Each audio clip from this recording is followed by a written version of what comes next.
اعوذ باللہ من الشیطان الرجیم بسم اللہ الرحمن الرحیم ولا تلبسوا الحق بالباطل وتکتموا الحق وانتم تعلمون، اور نہ گڈمڈ کرو حق کے ساتھ باطل کو، اور مت چھپاؤ حق کو درا حالے کہ تم جانتے ہو۔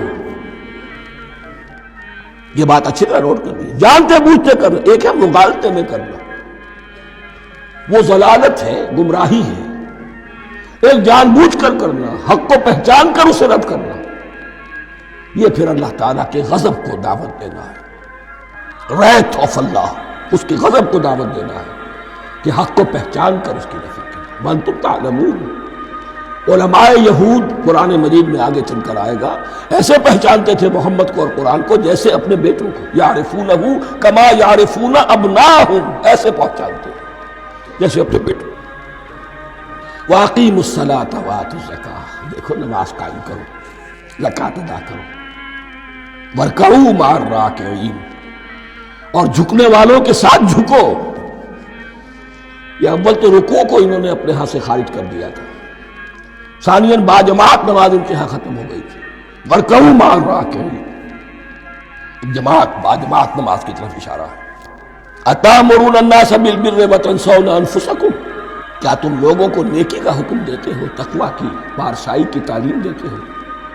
میں کہہ رہا ہوں نا کہ اصل میں مخاطب کون ہے؟ علماء یہود۔ اس آیت سے ثابت ہو گیا عالم ہمارا بھی جب بھی کھڑا ہوگا اونچے سے اونچا آواز کہے گا، اعلیٰ سے اعلیٰ بات کہے گا۔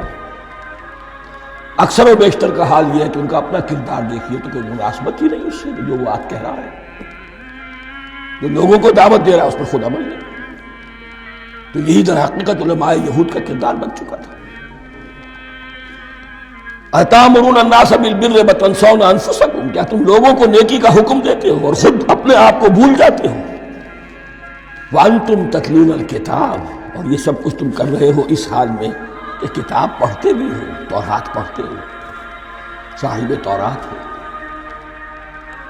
ہمارے بھی بہت سے علماء کا، علماء سو جنہیں ہم کہتے ہیں، حال یہ ہو چکا ہے، خود بدلتے نہیں قرآن کو بدل دیتے ہیں، ہوئے کس درجہ فقیہان حکم بے توفیق۔ جو صورتحال ہے صرف قرآن کا متن بچا ہوا ہے، اس کے مفہوم میں، اس کی تفسیر میں، اس کے ترجمے میں تو تحریفیں موجود ہیں، بڑی بڑی تحریفیں موجود ہیں، متن بچا ہوا ہے، وہ اس لیے کہ اللہ تعالیٰ نے اس کی حفاظت کا ذمہ لیا ہے۔ وَاسْتَعِینُوا بِالصَّبْرِ وَالصَّلَاةِ، اور مدد حاصل کرو دو چیزوں سے، صبر اور نماز۔ یہ صبر کا لفظ یہاں پر بہت قیمتی ہے، بہت بامانی ہے۔ علماء سو کیوں وجود میں آتے ہیں؟ جب وہ دنیا کے کتے بن جائیں گے تو وہ دین کو بدنام کرنے والے، بظاہر دینی مناسب ہیں لیکن اصل میں ان کے پردے میں دنیا داری کی جا رہی ہے۔ صبر نہیں، بس صبر کے ساتھ اور نماز کے ساتھ، اس لیے کہ آپ صحیح راستے پر آئیں گے۔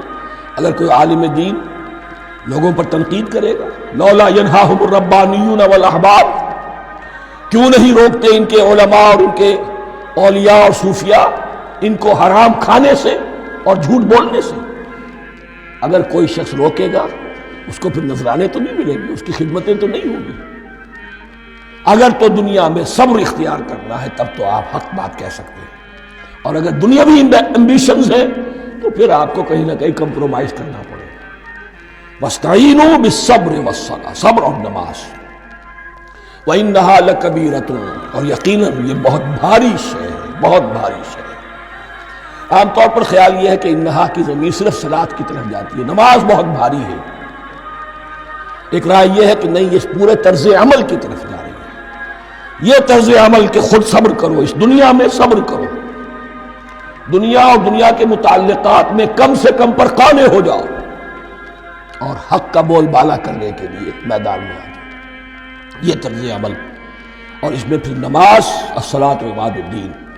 وَإِنَّهَا لَكَبِیرَةٌ إِلَّا عَلَى الْخَاشِعِینَ، یہ یقیناً بہت بھاری چیز ہے، یہ روش، یہ رویہ بھی بہت بھاری اور نماز بھی بہت بھاری ہے، سوائے ان خشوع رکھنے والوں کے، ڈرنے والوں کے، جن کے دل جھک گئے ہیں اللہ کے سامنے۔ الذین یظنون انہم ملاقو ربہم، جنہیں یہ یقین ہے کہ انہیں اپنے رب سے ملاقات کرنی ہے، جیسا کہ میں نے شروع میں توجہ دلائی تھی وَبِالْآخِرَةِ هُمْ يُوقِنُونَ۔ یہ ایمان بالآخرت ہے جو انسان کو سیدھا رکھتا ہے عمل کے میدان میں۔